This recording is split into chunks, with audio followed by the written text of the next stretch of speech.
Bonjour à tous, bienvenue dans cette émission Tuto Kato, pourquoi, comment. Aujourd'hui on parle de diffusion de spectacles, pourquoi créer un spectacle, et surtout après comment le diffuser. On parlera également un peu spectacle professionnel, subventionné et privé. Un petit point à la fin sur pourquoi il faudrait rester associatif ou pas. Et puis Festival d'Avignon, un petit mot, la fameuse sélection naturelle des spectacles, parce qu'on parlera évidemment spectacle vivant. Et puis je vous donnerai une petite conclusion là-dessus. Attention, c'est pas fini, mais avant, abonnez-vous à cette chaîne. N'hésitez pas si c'est pas encore déjà fait. Il y a eu beaucoup de réactions et merci beaucoup parce que je suis très très attentif à tout ce que vous me dites concernant les fameuses vidéos que je fais avec vous. Je parle de la vidéo sur comment produire un spectacle et vous avez été nombreux à réagir, mais également, et elle faisait suite à la vidéo de comment écrire un scénario de comédie musicale, comment écrire ses costumes de comédie musicale, comment écrire des chansons de comédie musicale. Enfin, en fait, bref, je vous donne quelques ficelles du métier, sachant que moi, je suis suffisamment libre par rapport au métier parce que je ne fais pas partie du sérail, je suis complètement en parallèle parce que je suis dans l'associatif et en même temps le cultuel, et vous imaginez bien, mais ça me donne une grande liberté de ton parce que je ne suis pas dépendant des uns et des autres et d'éventuels pouvoirs ou subventions ou que sais-je. Donc ça me donne un regard complètement autre, mais évidemment ce regard est forcément faussé, il est lié à mes petites lunettes. Donc vous avez peut-être un autre regard et d'autres expériences qui sont bien plus intéressantes et plus riches que les miennes. N'hésitez pas de me les partager. Si également vous trouvez d'autres articles de journaux qui parlent du sujet, n'hésitez pas à me mettre en lien parce que je suis très très à la recherche. Donc, je réinterviens sur le problème aujourd'hui donc de la diffusion de votre spectacle. Vous avez été nombreux à me dire, mais oui, vous parlez production de spectacle, mais vous oubliez de dire qu'il y a quand même beaucoup de spectacles qui meurent comme ça, qui sont produits et qui meurent. Et vous avez oublié de nous dire tout simplement, par exemple, qu'une jauge, et je commence par ça, hein, une jauge de théâtre, c'est souvent, un théâtre est rempli à peu près à 60%. Là encore, si ces chiffres ne sont pas toujours très vrais, vous me mettez des remarques et puis vous donnez-moi des références hein, toutes les fois. Je suis prêt à corriger.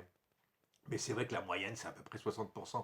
Donc si vous avez retenu un théâtre de 1000 places, vous allez bâtir votre budget à partir de 600 places, hein. Et donc il va falloir amortir toute la création du spectacle à partir de 600. Mais avant même de parler et reparler encore de production, puisque je peux vous en parler pendant des heures, c'est quoi la diffusion? Il ne faut quand même pas tout à fait comment dire, la confondre avec la promotion et la communication. C'est assez simple, la promotion et la communication. Les télés, les médias, les flyers, les tracts, vos réseaux sociaux, quand vous n'êtes plus qu'à faire ça, ça va encore. Mais il y a, et j'allais dire même la production de votre spectacle, trouver l'argent, c'est pas complètement impossible. Et puis produire, trouver des gens plus ou moins bénévoles quand vous en êtes au début et que vous avez peu d'argent, bah, arriver à faire une œuvre. Moi, je connais beaucoup de gens qui font ça. Ils font une super œuvre. Il y a un spectacle à la fin qu'ils peuvent montrer, qui peuvent même filmer et qu'ils ont même pu produire. Donc vous vous rendez compte? Et puis ça s'arrête là. L'œuvre est là, mais en fait il n'y a personne pour la contempler, pour la regarder. Parce que dès le début, ils n'ont pas pensé à diffusion. Ils ont pensé à plein de choses, mais ils ont oublié la diffusion. Et alors là, c'est une catastrophe. Parce qu'ils se retrouvent devant un truc réalisé, c'était bien, tout est fait, ça a coûté de l'argent, mais y a personne pour venir voir ce truc.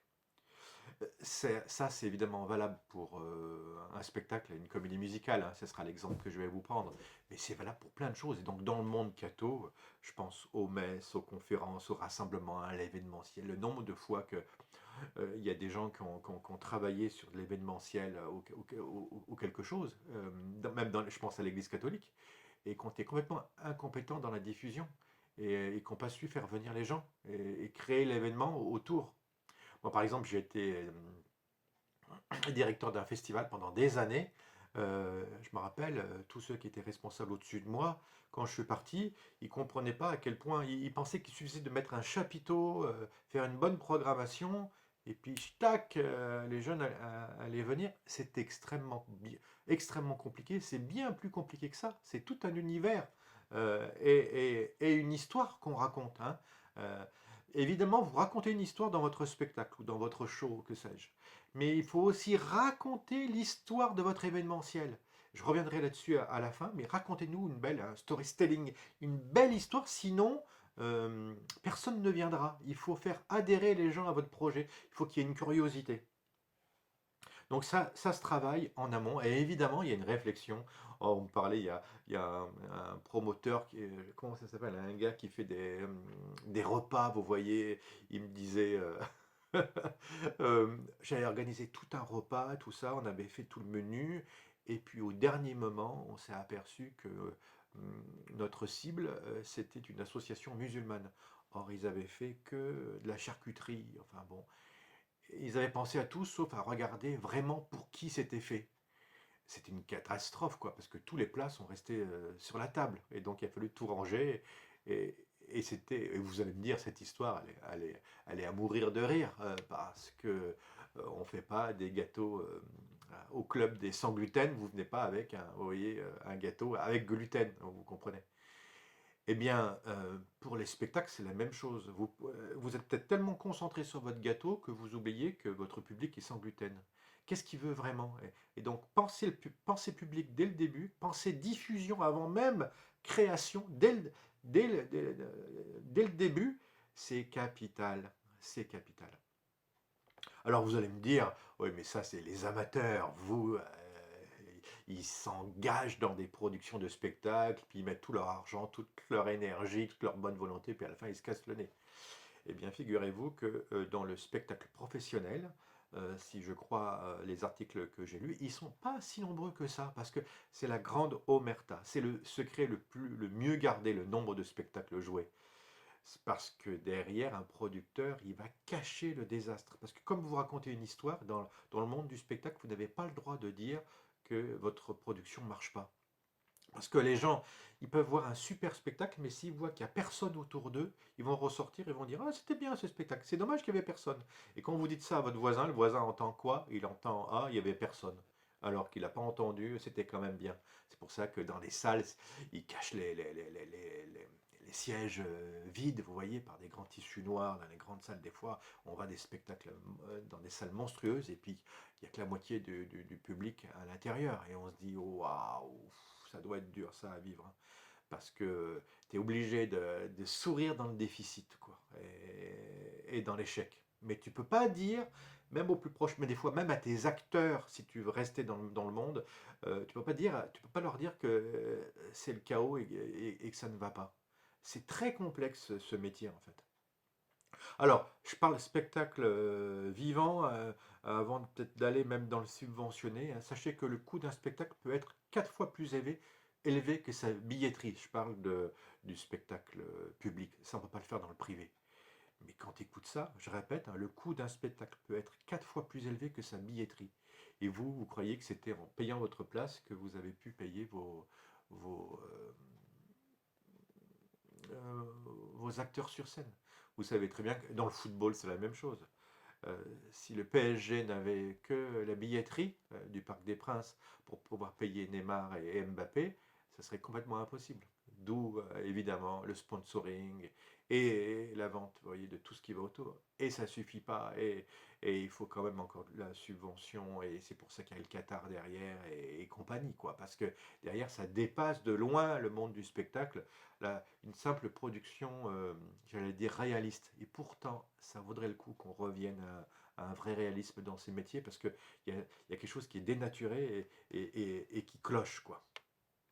Alors, je continue mon propos. Le nombre de représentations de spectacles dans les spectacles donc subventionnés. Alors, si j'en crois les articles que j'ai eus, euh, le nombre de représentations dans les spectacles subventionnés, c'est 6,5 fois euh, qu'ils sont joués. Donc chaque spectacle, hein, c'est la SACD qui a regardé ça, hein, c'est la Société des auteurs, un spectacle n'est joué que 6,5 fois par an et après sa création, de moyenne. Et il n'y avait aucun lieu qui pouvait nous dire exactement. Il a fallu qu'ils épluchent tous les spectacles subventionnés. Et les spectacles privés, c'est encore pire. On en sait encore moins. Mais c'est complètement incroyable cette histoire. 6,5 fois. Voire même, un spectacle ne serait joué que 3,2 fois par saison dans son lieu de création. Ça pourrait aller jusqu'à 9 fois en incluant les tournées. Enfin, c'est ridicule. Ça, c'est la moyenne que je vous dis là, qui est jouée 3,2 fois dans le lieu et 9 fois en tournée. Ça veut dire, comme il y a des spectacles qui marchent très bien, qui sont joués énormément en tournée, ça veut dire qu'il y a des spectacles qui sont joués qu'une seule fois, en fait, lors de sa création, et qui ne retourneront jamais après. Donc, vous imaginez tout l'argent qui a été mis, toute ton implication, l'écriture du spectacle, la mise en scène, les acteurs qui ont appris un texte, et tout le, et s'il y a un album, et s'il y a des décors, s'il y a des costumes, joués qu'une seule fois, ou 3 fois. Et alors, c'est pas fini, dans ces articles, on découvre qu'en France, hein, la billetterie n'est que de 28% des ressources des théâtres nationaux, comme la Comédie Française, Colline, Odéon. Et elle n'est que de 25 fois sur les scènes nationales. Ça, c'est complètement surprenant. Tout le reste, ça ne vit que de subventions et de mécénat. Un spectacle français, et alors c'était en 2000, avant le Covid, hein. Un spectacle français est 20 à 30% plus cher qu'un spectacle étranger. C'est incroyable, incroyable. Et comme le spectacle ne joue pas longtemps dans un théâtre, il ne peut pas s'installer, et donc le public ne peut pas venir, et le phénomène de bouche à oreille ne peut pas s'installer, et donc il est voué à mourir, même si le spectacle est de qualité. Parce que le système étant accroché à la subvention, il ne vit que grâce à elle, et donc vous n'avez pas intérêt à le faire jouer plein de fois. Vous irez chercher la subvention à travers d'autres spectacles. Il se vit exactement la même chose dans le monde paysan, je vous signale. Un paysan a 10 vaches ou 50 vaches, même si sur son terrain, il peut en mettre que moitié moins. Mais il faut mieux en mettre plus parce qu'il va toucher la subvention en fonction du nombre de vaches. Et en même temps, vous allez me dire, mais alors c'est catastrophique, faut supprimer la subvention, c'est ce que vous voulez dire? Non, pas du tout. Mais parce que si vous supprimez les agriculteurs et les paysans, vous ne pouvez pas le refaire du jour au lendemain comme ça. Et donc votre liberté et votre autonomie alimentaire est catastrophique. Et puis surtout, derrière, le paysan, il fait vivre tout un univers autour de lui. Et bien, dans le monde du spectacle, c'est la même chose, hein. C'est pas uniquement que le spectacle du soir, c'est aussi l'hôtelier, c'est aussi le restaurateur, et toute la ville qui va supporter. Vous voyez, un festival comme Avignon rapporte 40 millions, je crois, d'euros par an à la région, parce que derrière, c'est une source d'argent incroyable. Et ce n'est pas c'est pas des gens de l'artistique qui vont en bénéficier. C'est l'univers du tourisme, quoi. Et on voit bien, cet été, il n'y aura pas de grand festival dans le sud de la France, enfin en France, quoi, en gros. Eh bien, vous allez voir à quel point ça va être terrible pour tout le milieu du domaine du tourisme et des restaurateurs et compagnie. Alors, je vous ai parlé un peu du théâtre public, ou subventionné, parce qu'on faudrait l'appeler comme ça, hein. Donc, je vous les ai dit que chaque, non, qui coûte 4 fois, hein, plus cher, hein. Le coût est 4 fois plus élevé que les recettes de billetterie. Chaque fauteuil spectateur est subventionné à hauteur de 60 à 70 euros pour les centres dramatiques et les théâtres de la ville de Paris.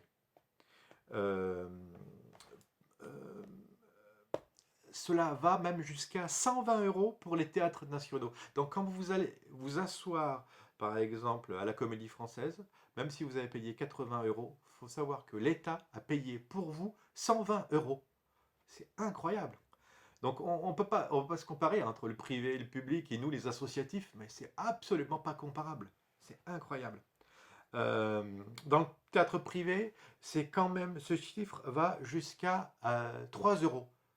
Ça veut dire que même si vous payez votre place, 20 ou 30 euros, ça va quand même coûter à votre... il faut que, même dans le théâtre privé, hein, donc celui qui produit ce spectacle va devoir trouver 3 euros en produits dérivés, en autres, en sponsoring, en mécénat, ou que sais-je, ailleurs, quoi, hein.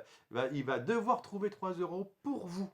Donc vous trouvez que votre place est chère, mais elle lui coûte déjà à lui, même si vous avez payé, hein, elle lui coûte 3 euros. Et pourtant, dans le théâtre privé, ça marche. Il y a beaucoup de théâtres qui ont coulé, évidemment, vu ce que je viens de vous dire.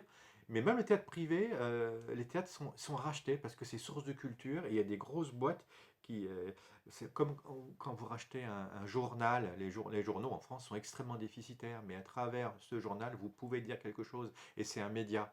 Eh bien, la culture, c'est la même chose. Vous pouvez dire quelque chose et ils sont rachetés. Donc c'est intéressant de voir dans les mains de qui sont les théâtres privés, je pense, hein, les théâtres publics, on en a fait un peu le tour, mais quand vous voyez les Jean-Marc Dumontet, Lagardère, Mathieu Pigasse, Vivendi, Fimalac, racheter les théâtres parisiens et brusquement ça se concentre tout ça et ça devient cohérent parce que si brusquement vous avez toute la chaîne, alors là, peut-être vous pouvez trouver de l'argent. C'est Disney qui nous montre l'exemple. Ils gagnent un fric fou.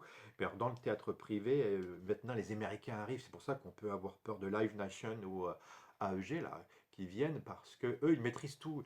Ils ont l'artiste, ils ont la production de l'artiste, son album, les médias qui vont parler de l'album. Et après, ils vont même s'occuper de la tournée de l'artiste. Donc tout est bloqué. Et en fait, il y a un univers dans lequel, brusquement, plus rien d'autre peut sortir que certains produits très formatés. Dans la comédie musicale, en France, on n'a pas ça encore, heureusement, puisque c'est trop déficitaire. Mais heureusement qu'il y a des boîtes comme Stage France qui sortent de beaux produits, mais derrière, pas forcément en jouant à la carte française. Et peut-être qu'ils commencent à le faire, mais c'est vrai que c'est tellement compliqué de produire de la comédie musicale à Paris. Mais c'est vrai que si vous maîtrisez toute la chaîne, eh bien ça vaut le coup. Je ne vous ai pas parlé d'Avignon parce que Avignon, bah, c'est toute une aventure. Je vous mettrai une vidéo de gens qui y sont allés. Puis moi-même, j'ai jamais fait le pari d'Avignon. Mais c'est vrai que c'est impossible de dire ça dans le métier parce que 1600 troupes qui y vont à peu près, ça c'était en 2019, mais il n'y en aura que 20 qui vont réussir à trouver une vingtaine de dates à vendre après, hein. Il y a très très peu d'élus. Quand vous savez qu'il faut à peu près au moins vendre 5 dates pour uniquement te rembourser des frais que tu as passés pour aller à Avignon, t'imagines le nombre de troupes qui a perdu de l'argent. Mais c'est vrai qu'il y a une sorte d'Eldorado à Avignon parce que tout le monde se rêve d'être comme Alexis Michalik. Il raconte son histoire. Il avait déjà été avant, hein, il savait où est-ce qu'il tombait. Mais on lui demande un mois avant d'écrire une pièce, il écrit la pièce, il joue là-bas. Elle est rachetée, elle est tournée à Paris et depuis 5 ans elle tourne tous les jours, c'est plein et maintenant il en est à la 5 ou sixième pièce. Et c'est fantastique, c'est une très belle histoire. Mais pour une très belle histoire, il y a aussi énormément, parce qu'il a énormément de talent, voilà, c'est ça. Mais pour une très belle histoire, il y en a combien qui se sont cassés la tête à Avignon. Avant d'y aller, il faut être bien sûr de sa diffusion, hein, et ne pas croire en disant oh, oui, je vais aller à Avignon, je vais être acheté, et puis je vais être diffusé. C'est ça la grande illusion. C'est pour ça que je vais vous mettre aussi dans cette playlist sur comment on fait. Je vous mets des playlists d'artistes qui vont vous parler de comment ça fonctionne concrètement, tous ces lieux, la coproduction, attention à l'arnaque, bref, vous verrez, ainsi que les écoles de formation, tout ce que moi, j'ai pas vécu, hein, en tant qu'associatif. Euh, je laisserai les pros vous en parler, eux, et leur vision de leur côté. Mais par contre, c'est quand même possible de diffuser. Et donc, je voudrais terminer là-dessus. J'avais commencé comme ça. Comment? Parce qu'il faut que vous soigniez votre... on tombe dans du marketing, si vous voulez. Mais il faut absolument soigner votre public. Et donc, même là, il faut commencer à raconter une histoire. Il faut raconter une histoire dans votre show, hein, d'accord, dans votre spectacle. Mais vous devez aussi vous-même raconter une histoire, hein. Parce que la fille qui est belle et qui chante bien, il y en a plein. C'est une histoire qu'on a écoutée 1000 fois. Par contre, le boucher qui fait du skateboard, ça, on l'a encore jamais vu. Un prêtre qui fait de la comédie musicale, vous voyez ce que je veux dire. Soigner jusqu'à ses logos, à ces micros, vous voyez, à un objet qui marque, qui va retenir l'attention des gens et qui après va les fidéliser à ce que vous voulez faire. Soyez également honnête dans ce que vous faites, soyez vrai, le plus vrai possible, je vous assure que ça paye. Euh, Quand vous dites ce qu'il en est, c'est pour ça que moi que je fais ces vidéos, mais parce que derrière, la vérité, elle n'est pas liée à la communication marketing, vous voyez, de gens qui veulent absolument vous vendre un aspirateur qui vaut rien et vous le vendent très cher. Non, non, si votre produit apporte quelque chose, si vous avez quelque chose à dire, c'est pour ça que en passant par le crowdfunding, je trouve que c'est une nouvelle manière d'aborder le spectacle qui est très intéressante. Si vous arrivez à mobiliser 1000 personnes et à leur demander de vous donner 10 euros, en échange, vous leur donnerez une place de spectacle. Mais déjà en amont, vous aurez mobilisé un public. Et en plus, ces gens seront partie prenante pour votre aventure, ils y croiront et ils viendront voir ce qu'ils ont subventionné, vous comprenez? Parce que, et vous, vous savez exactement où vous pouvez partir. Par rapport aux médias, ils ne vous suivront pas toujours, voire même pas du tout. Je vous ai raconté que les médias étaient bloqués. Et même d'ailleurs, les médias indépendants, ils suivent les autres. Souvent, ils sont à la ramasse. J'ai même remarqué que dans les médias catholiques, c'était la même chose. S'il fallait attendre de l'aide auprès d'eux, c'était mort. Donc, à vous de pouvoir vous introduire à travers, en créant votre site internet, en étant présent sur les réseaux sociaux, évidemment, euh, en diffusant votre musique, ce que vous êtes, en parlant de ce que vous êtes. Hein. Il faut absolument que faut pas uniquement nous parler de votre spectacle, mais aussi de votre vie et de ce que vous portez. Sur YouTube, sur Facebook, sur Instagram, inonder ces lieux-là et puis commencer. Il y a un moyen de pouvoir contourner la montagne qui semble immense et puis qui se refuse à vous. Et puis en effet, ce que je voudrais terminer sur, en fait, il y avait peut-être il y avait un problème d'offre et de demande. L'intermittence c'est terrible pour pouvoir l'obtenir, mais quand même, elle permettait de faire vivre beaucoup de monde. Et cette subvention était quand même pas si mal.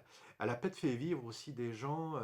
Il n'y a pas eu de sélection naturelle, vous comprenez. Et là, ce Covid qui est arrivé va faire un mal fou, même si M. Macron a promis de donner son intermittence à 1 an de plus. Mais peut-être que les intermittents vont survivre, mais comme le milieu de la production, elle n'est pas sous des intermittences, elle risque de mourir. Donc il n'y aura plus de propositions. Et alors ça va être catastrophique. Mais en même temps, ça peut être une chance.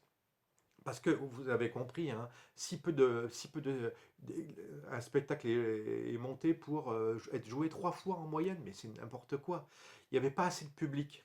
Donc trop de gens qui proposaient trop de choses parce que, je vous ai parlé de l'intermittence sans doute, mais aussi il y a d'autres phénomènes, par exemple, beaucoup de villes ou de comités de communes avaient des lieux de création, et donc elles invitaient des troupes, et elles les subventionnaient pour qu'ils puissent créer des choses mais elles acceptaient qu'ils jouent que 2, 3 fois, c'est tout, et eux n'arrivaient plus après à vendre leur spectacle.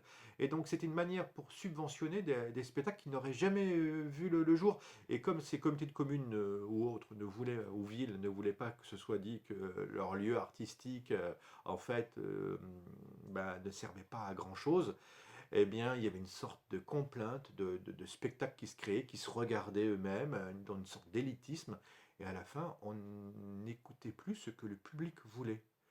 Et il y a plein d'artistes qui peut-être étaient à même de pouvoir créer des choses plus en rapport avec le public, mais qui étaient obligés de créer autre chose, de créer du politiquement correct, parce que non pas pour plaire au public, mais pour plaire aux mécènes, tout simplement. Donc cette crise qu'on va vivre, elle va être terrible, je suis d'accord, mais en même temps, elle va redistribuer les cartes, ça j'en suis sûr.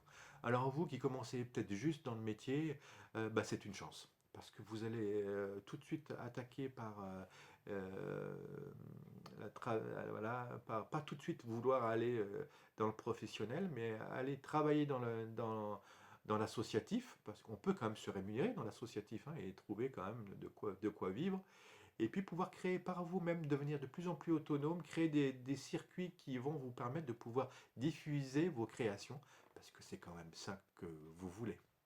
Bon, bref, j'ai évidemment pas fait le tour du sujet, il est immense, il fallait quand même toute cette vidéo encore pour développer ce qu'est une production de spectacle et surtout sa diffusion.